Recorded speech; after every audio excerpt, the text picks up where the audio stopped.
Hello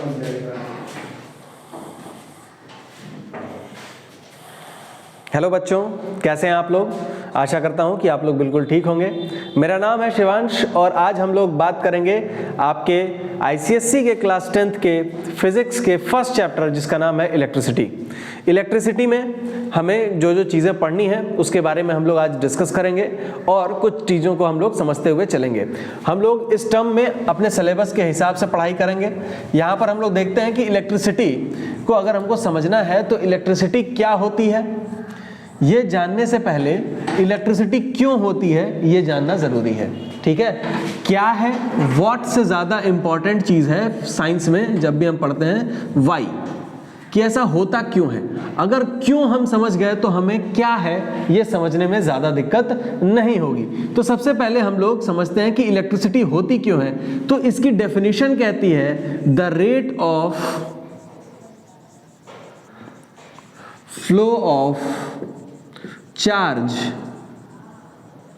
the rate of flow of charge is known as electric current or electricity। अगर ये बात है तो इसका मतलब हमें चार्ज को समझना पड़ेगा कि आखिर चार्ज फ्लो क्यों होता है, ऐसी क्या बात है इस चार्ज के अंदर। तो सबसे पहले हमको चार्ज को समझना है, इस चैप्टर को समझना है। तो व्हाट इज चार्ज। तो बच्चों चार्ज जो है और कुछ नहीं है, ये एक इंट्रिंसिक प्रॉपर्टी है किसी भी मैटर की। हम इसको इंट्रिंसिक प्रॉपर्टी क्यों कह रहे हैं, why charge is an intrinsic property of a matter, क्योंकि जो मैटर है वो किससे मिलकर बना है, एटम्स से मिलकर बना है। और एटम्स जो है वो किस किस चीज से मिलकर बना हुआ है, तो इलेक्ट्रॉन्स, प्रोटॉन्स एंड न्यूट्रॉन से मिलकर बना हुआ है। इलेक्ट्रॉन, प्रोटॉन्स और न्यूट्रॉन से मिलकर बना हुआ है, जो कि इसके कंस्टिट्यूएंट पार्टिकल्स हम कह सकते हैं कि एटम के होते हैं। इनमें इलेक्ट्रॉन्स के ऊपर निगेटिव टाइप का चार्ज पाया जाता है, इसके ऊपर पॉजिटिव टाइप का चार्ज पाया जाता है और इसके ऊपर न्यूट्रल चार्ज होता है, यानी कि कोई चार्ज नहीं होता है। देखिए पॉजिटिव और नेगेटिव चार्ज से क्या मतलब है, मतलब यह है कि इन दोनों के अंदर जो गुण पाए जाते हैं, जो प्रॉपर्टी पाई जाती हैं, वो ऐसी हैं कि एक दूसरे के अंदर ये अट्रैक्शन या फिर रिपल्शन जो है वो प्रोड्यूस करते हैं। ऐसा देखा गया कि प्रोटॉन्स और प्रोटॉन्स के बीच में रिपल्सिव फोर्स लगता है, जबकि इलेक्ट्रॉन्स और इलेक्ट्रॉन्स के बीच में अट्रैक्टिव फोर्स लगता है। तो और जब भी इलेक्ट्रॉन्स और प्रोटॉन्स आमने सामने आते हैं तो इनके बीच में अट्रैक्टिव फोर्स लगता है और इलेक्ट्रॉन्स के बीच में रिपल्सिव फोर्स लगता है। तो हमने ये देखा कि हमेशा जो एक टाइप के चार्ज हैं, यानी कि इलेक्ट्रॉन हो और इलेक्ट्रॉन हो गया या फिर प्रोटॉन और प्रोटॉन हो गया, इनके बीच में फोर्स ऑफ रिपल्शन लगता है, जबकि इलेक्ट्रॉन्स और प्रोटॉन्स के बीच में फोर्स ऑफ अट्रैक्शन लगता है। इससे एक बात समझ में आई कि इनके अंदर जो भी गुण है उनको चार्ज कहा गया और उसके अमाउंट को जब कैलकुलेट किया गया तो देखा गया कि वो इसके इक्वल है 1.6 × 10⁻⁻19 कूलम। तो इलेक्ट्रॉन्स के चार्ज को हम नेगेटिव चार्ज कहते हैं और प्रोटॉन्स के चार्ज को हम पॉजिटिव चार्ज कहते हैं, जिसका अमाउंट सेम होता है। अब किसी भी एटम के अंदर जो नंबर ऑफ इलेक्ट्रॉन होते हैं और जो नंबर ऑफ प्रोटॉन होते हैं वो हमेशा इक्वल होते हैं। इस वजह से किसी एटम के ऊपर जो चार्ज होता है वो जीरो होता है या फिर एटम जो होता है वो न्यूट्रल होते हैं। ठीक है, अगर एटम न्यूट्रल है और हम कह रहे हैं कि चार्ज जो है किसी मैटर की इंट्रिंसिक प्रॉपर्टी है और मैटर जो है वो एटम से मिलकर बना हुआ है, तो फिर इस चार्ज का मतलब क्या हुआ, फिर कैसे ये जो है हमारे इलेक्ट्रिसिटी को प्रोड्यूस होने में मदद करता है। तो बच्चों देखो होता क्या है कि जो प्रोटॉन्स और न्यूट्रॉन्स होते हैं वो किसी एटम के अंदर न्यूक्लियस के अंदर होते हैं। न्यूक्लियस में पाए जाते हैं प्रोटॉन्स और न्यूट्रॉन्स और इसके अराउंड छोटे छोटे ऑर्बिट्स में इलेक्ट्रॉन्स जो हैं वो रिवॉल्व करते रहते हैं। तो जितना ज़्यादा ये ऑर्बिट, जिस पाथ पर ये इलेक्ट्रॉन किसी न्यूक्लियस के अराउंड रिवॉल्व करते रहते हैं उसको हम ऑर्बिट कहते हैं। और इस ऑर्बिट के अंदर जितना ज़्यादा बड़ा ऑर्बिट होगा इलेक्ट्रॉन की काइनेटिक एनर्जी उतनी ज़्यादा होगी।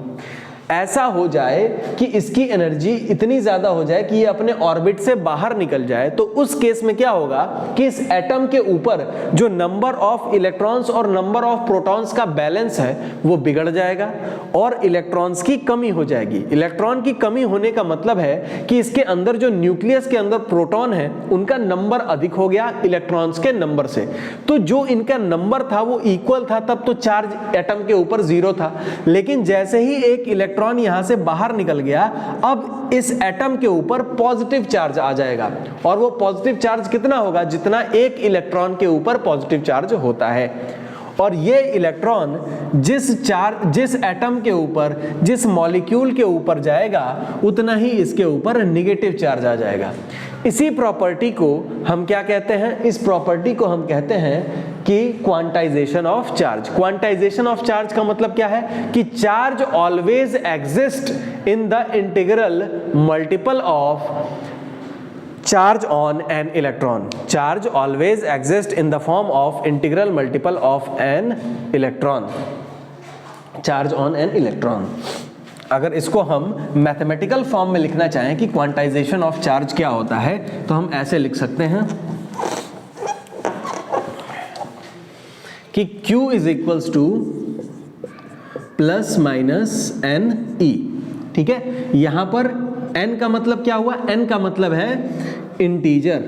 इंटीजर क्या होते हैं बच्चों? इंटीजर का मतलब है जो हमारे नंबर्स हैं 1 2 3 4, ठीक है, कहाँ तक? इन्फिनिटी तक, और इसके साथ इंक्लूडिंग है 0, और साथ ही साथ निगेटिव जो हमारे नंबर्स होते हैं -2 -3 अप टू इन्फिनिटी। तो इन नंबर्स को हम क्या कहते हैं? इंटीजर्स। अगर मान लेते हैं कि एक इलेक्ट्रॉन का गेन हो रहा है, किसी एटम के ऊपर एक इलेक्ट्रॉन का गेन हो रहा है, यानी कि इलेक्ट्रॉन क्या हो गया? +1, तो n की जगह पे हम वहां पर रखेंगे 1, और E का मतलब होता है 1.6 इंटू 10⁻⁻19 कूलम, जो कि निगेटिव चार्ज होता है इलेक्ट्रॉन्स के ऊपर, तो इंटू -1.6 इंटू 10⁻⁻19 कूलम। तो ये जो चार्ज हो गया वो कितना हो गया? इतना हो गया। अगर किसी एटम के ऊपर, किसी मॉलिक्यूल के ऊपर एक इलेक्ट्रॉन आ जाता है तो इतना निगेटिव चार्ज उसके ऊपर आ गया। अगर मान लीजिए कि यहां से 2 इलेक्ट्रॉन जो है निकल जाते हैं किसी एटम से, तो उसके ऊपर चार्ज कितना होगा? निकलने का मतलब क्या हो गया? वहां पर इलेक्ट्रॉन्स -2 हुए, और इंटू एक इलेक्ट्रॉन के ऊपर चार्ज कितना होता है? 1.6 इंटू 10⁻⁻19। इसका मल्टीप्लाई करेंगे तो कितना हो जाएगा? यहाँ पर 3.2 इंटू 10⁻⁻19 कूलम का चार्ज जो है उस एटम के ऊपर हो जाएगा जहां से इलेक्ट्रॉन्स निकले। इतना जो है यहां पर पॉजिटिव चार्ज आ गया। यहां पर कूलम जो है ये क्या है? कूलम जो है SI यूनिट ऑफ चार्ज है। ठीक है, SI यूनिट ऑफ चार्ज है।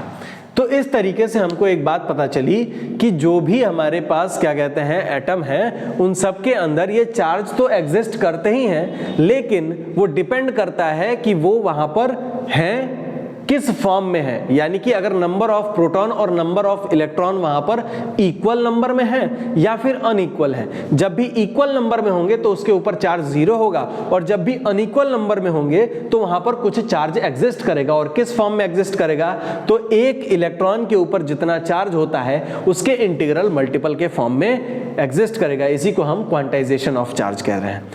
इसी से हमें एक दूसरी प्रॉपर्टी के बारे में पता चलता है चार्ज की, जो प्रॉपर्टी ये कहती है कि किसी भी मॉलिक्यूल के अंदर, किसी भी एटम के अंदर, किसी भी सब्सटेंस में या किसी आइसोलेटेड सिस्टम के अंदर नंबर ऑफ चार्जेस या फिर चार्जेस का अमाउंट जो है ना तो क्रिएट किया जा सकता है और ना ही डिस्ट्रॉय किया जा सकता है। इसका केवल एक एटम से दूसरे एटम पे ट्रांसफर होगा। यानी कि हम ऐसे कह सकते हैं कि charge can neither be created nor be destroyed, it can only be transferred from one molecule to another, one substance to another। ठीक है, इसको हम क्या कहते हैं? Conservation of charge, law of conservation of charge. तो यहां पर 2 प्रॉपर्टीज के बारे में हम लोग ऑलरेडी जान चुके हैं चार्ज की। कौन कौन सी? क्वांटाइजेशन ऑफ चार्ज और दूसरा कंजर्वेशन ऑफ चार्ज। इसके अलावा एक प्रॉपर्टी हम लोग बचपन से जानते आ रहे हैं, कौन सी प्रॉपर्टी है वो ये प्रॉपर्टी है कि चार्ज जो है पॉजिटिव और पॉजिटिव यानी कि लाइक चार्जेस जो होते हैं वो एक दूसरे को रेपेल करते हैं, जबकि अनलाइक चार्जेस एक दूसरे को अट्रैक्ट करते हैं। तो इसको हम अट्रैक्टिव प्रॉपर्टी ऑफ चार्ज कहते हैं। तो तीन प्रॉपर्टीज के बारे में हम लोग चार्ज के जान गए, कौन कौन सी? क्वांटाइजेशन ऑफ चार्ज, सेकंड है कि law of conservation of charge,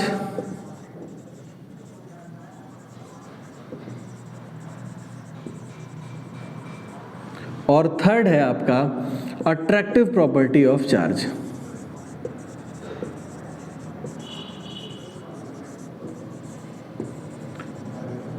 ठीक है, इन तीन प्रॉपर्टीज से हमको एक चीज समझ में आई कि चार्ज जो है वो किसी मैटर के ऊपर तो हमेशा रहेगा, वो चाहे किसी भी फॉर्म में हो, चार्ज हमेशा उसके ऊपर एग्जिस्ट करता है। और किस फॉर्म में एग्जिस्ट करता है? तो इंटीग्रल मल्टीपल के फॉर्म में। अगर हम कह रहे हैं कि किसी मैटर के ऊपर जीरो चार्ज है, मतलब क्या है?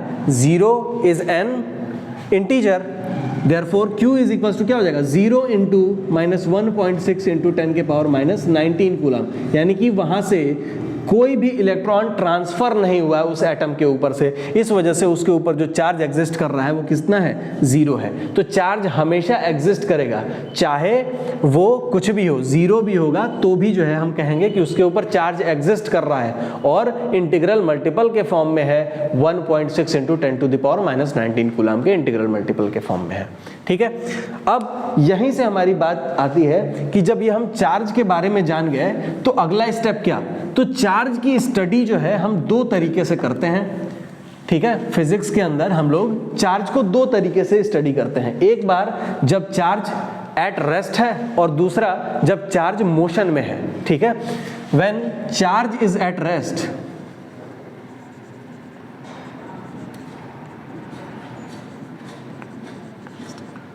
तो हम ये कहते हैं कि चार्ज जब रेस्ट पे है तो हम जिस तरीके से चार्ज की स्टडी करते हैं उसको हम कहते हैं इलेक्ट्रोस्टैटिक्स। क्या कहते हैं? इलेक्ट्रोस्टैटिक्स। तो हम ये भी कह सकते हैं कि the branch of physics which deals with the static charge is known as electrostatics. लेकिन इलेक्ट्रोस्टैटिक्स आपके सिलेबस में नहीं है। इलेक्ट्रोस्टैटिक्स के बारे में हम लोग क्लास 12th में पढ़ेंगे। अभी हमें जो पढ़ना है वो है इलेक्ट्रिसिटी। इलेक्ट्रिसिटी में क्या होता है? तो यही चार्ज जब मोशन में आ जाता है तो हम फिजिक्स की जिस ब्रांच में उसकी स्टडी करते हैं उसको हम कहते हैं करंट इलेक्ट्रिसिटी या फिर इलेक्ट्रोडायनेमिक्स। ठीक है, तो इलेक्ट्रिसिटी होती क्या है? तो चार्ज इन मोशन। क्या है? Charge in motion. ठीक है, या फिर हम ये भी कह सकते हैं the time rate of flow of charge is known as electricity. ठीक है, इसको हम कैपिटल I या फिर स्मॉल i से भी डिनोट करते हैं। I is equals to delta Q by delta T। मान लीजिए कि ये कोई कंडक्टर है और किसी given interval of time delta T के अंदर इससे जो फ्लो ऑफ चार्ज हुआ है वो डेल्टा Q है, तो हम कहेंगे कि the rate of flow of charge is delta Q by delta T। यहां पर Q क्या है? Net flow of charge upon delta T क्या है? तो टाइम इंटरवल। ठीक है, delta Q by delta T। इसकी जो SI यूनिट होती है, SI unit of current, electric current is ampere. क्या कहते हैं? एम्पियर। और इसको हम कैपिटल A से डिनोट करते हैं। इलेक्ट्रिक करंट जो होता है, electric current is a scalar quantity. ये एक स्केलर क्वांटिटी है, ऑल्दो इसकी डायरेक्शन को हमें ध्यान रखना होता है कि किस डायरेक्शन में करंट फ्लो कर रहा है, लेकिन ये वेक्टर के लॉज को फॉलो नहीं करता, इसलिए हम इलेक्ट्रिक करंट को एक स्केलर क्वांटिटी कहते हैं। ठीक है, तो इस तरीके से हमने जाना कि इलेक्ट्रिसिटी क्या होती है। अब इलेक्ट्रिसिटी के बारे में और भी कुछ चीज़ें हैं जो कि हमें पढ़नी है कि इलेक्ट्रिसिटी किसी चार्ज की किसी मटेरियल के अंदर फ्लो क्यों होती है, किसी मटेरियल के अंदर फ्लो क्यों नहीं होती है, किस टाइप के मटेरियल के अंदर फ्लो होगी और कब फ्लो होगी, इन सभी चीज़ों को भी हमें जानना है। तो आइए उस चीज़ पर हम ध्यान देते हैं कि किन ऐसे मैटर्स के अंदर इलेक्ट्रिक करंट फ्लो होता है और क्यों फ्लो होता है, उसका रीज़न क्या है जिसकी वजह से ये इलेक्ट्रिक करंट जो है किसी मटेरियल के अंदर फ्लो होता है। ठीक है, तो सबसे पहले हम लोग बात करते हैं कि ऐसे मटेरियल जिसके अंदर इलेक्ट्रिसिटी फ्लो होती है उसको हम क्या कहते हैं। ऐसे मटेरियल्स जिसके अंदर इलेक्ट्रिसिटी फ्लो होती है, ऐसे मटेरियल्स को हम कंडक्टर्स कहते हैं, और जिनके अंदर इलेक्ट्रिसिटी बिल्कुल भी फ्लो नहीं होती उसे हम इंसुलेटर्स कहते हैं। लेकिन कुछ मटेरियल्स ऐसे भी होते हैं जिसके अंदर इलेक्ट्रिसिटी रूम टेम्परेचर पर तो फ्लो नहीं होती है, लेकिन उसका टेम्परेचर थोड़ा सा रूम टेम्परेचर से बढ़ाने पर उसके अंदर कंडक्टिविटी या फिर इलेक्ट्रिक करंट का फ्लो होना शुरू हो जाता है, जिसको हम कहते हैं सेमीकंडक्टर्स। तो 3 टाइप के मटेरियल हो गए इलेक्ट्रिसिटी के फ्लो होने के हिसाब से। कौन कौन से? कंडक्टर्स,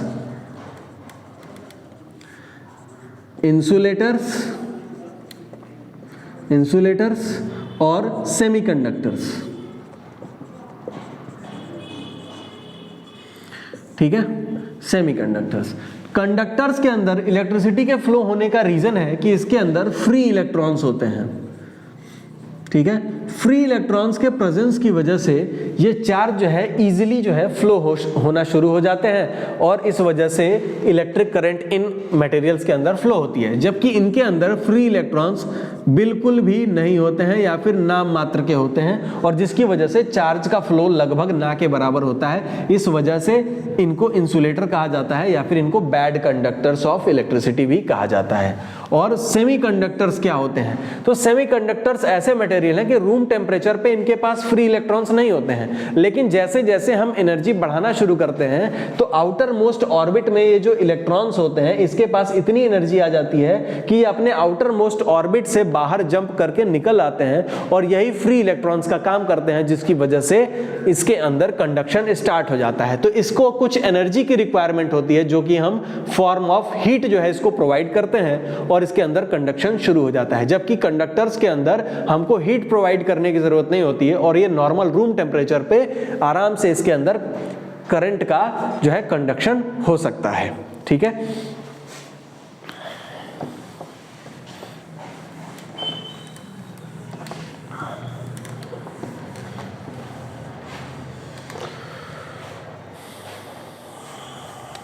इसके बाद बच्चों जो चीज हमको जाननी है वो है एक लॉ है जिसको हम कहते हैं ओम्स लॉ। अच्छा, ओम्स लॉ पढ़ने से पहले एक टॉपिक छूट गया जिसको हम कहते हैं पोटेंशियल। पोटेंशियल क्या होता है ये जानना जरूरी है। ठीक है, इलेक्ट्रिक पोटेंशियल कह सकते हैं इसको, इलेक्ट्रिक पोटेंशियल। तो क्या होता है इलेक्ट्रिक पोटेंशियल? बच्चों, इलेक्ट्रिक पोटेंशियल का मतलब है, जैसे इसको अगर समझाऊं मैं तो सिंपल शब्दों में ऐसे समझो कि कोई एक ऐसे पहाड़ी है, ठीक है, पहाड़ी से यहाँ से नदी जो है बह रही है जिसका पानी यहाँ पर इकट्ठा हो रहा है। ठीक है, इकट्ठा होता चला जा रहा है और ये बीच में झील जैसी बनी हुई है। ठीक, यहाँ पर एक पहाड़ी है और इधर जो है कुछ ऐसा एक फील्ड है। ठीक है, और इसके बाद फिर से एक दूसरी पहाड़ी है। ये जो है ये वाला एरिया बिल्कुल खाली है और यहाँ पर झील है। ठीक है, किसी रीज़न से यहाँ पर क्या होता है कि एक छोटा सा छेद, यहाँ पर एक छोटा सा होल क्रिएट हो जाता है जिसकी वजह से यहाँ पर पानी जो है वो इधर गिरना शुरू हो जाता है। तो ये पानी कब तक गिरता रहेगा बच्चों यहाँ पर? जब तक कि हम देखेंगे कि इन दोनों का लेवल आपस में इक्वल नहीं हो जाता। ठीक है, अगर इनका लेवल इक्वल हो गया तो यहाँ पर पानी फ्लो होना बंद हो जाएगा। उसी तरीके से हम पोटेंशियल को भी समझें कि पोटेंशियल क्या है, जहाँ पर हायर पोटेंशियल होगा मतलब क्या है, वहां पे अमाउंट ऑफ पॉजिटिव चार्ज ज्यादा है, ठीक है। और जब तक ये चार्ज जो है फ्लो होकर लोअर पोटेंशियल वाले एरिया में, यानी कि जिसका लेवल नीचे है वहां पर फ्लो होकर उसके इक्वल नहीं हो जाता, तब तक जो है यहाँ पर चार्ज का फ्लो होता रहेगा, ठीक है। इसी को अगर हम इलेक्ट्रिसिटी के भाषा में समझे तो इसको हम इलेक्ट्रिक पोटेंशियल कहते हैं।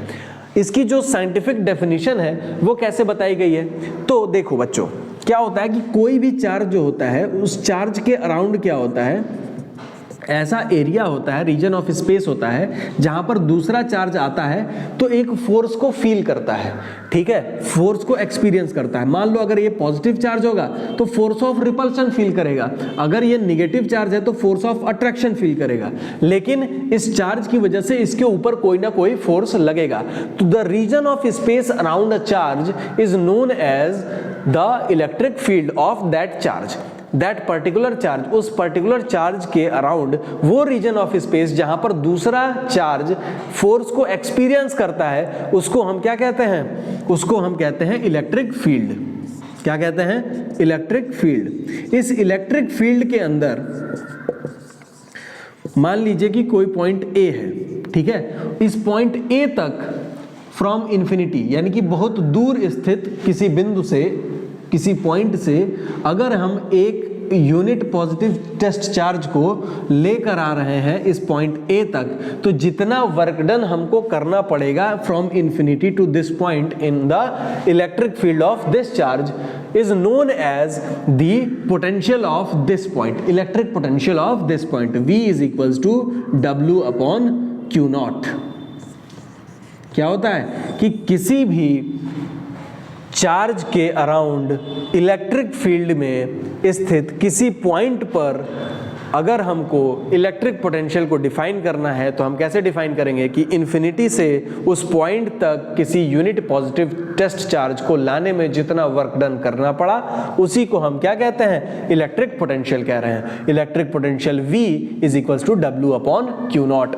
अच्छा, इसकी जो SI यूनिट होगी वो क्या होगी, तो वर्क की क्या होती है, जूल, और कूलम की क्या, ये चार्ज की क्या होती है, कूलम, तो जूल पर कूलम या फिर हम इसको वोल्ट भी कहते हैं। तो इलेक्ट्रिक पोटेंशियल की जो यूनिट है वो वोल्ट होती है।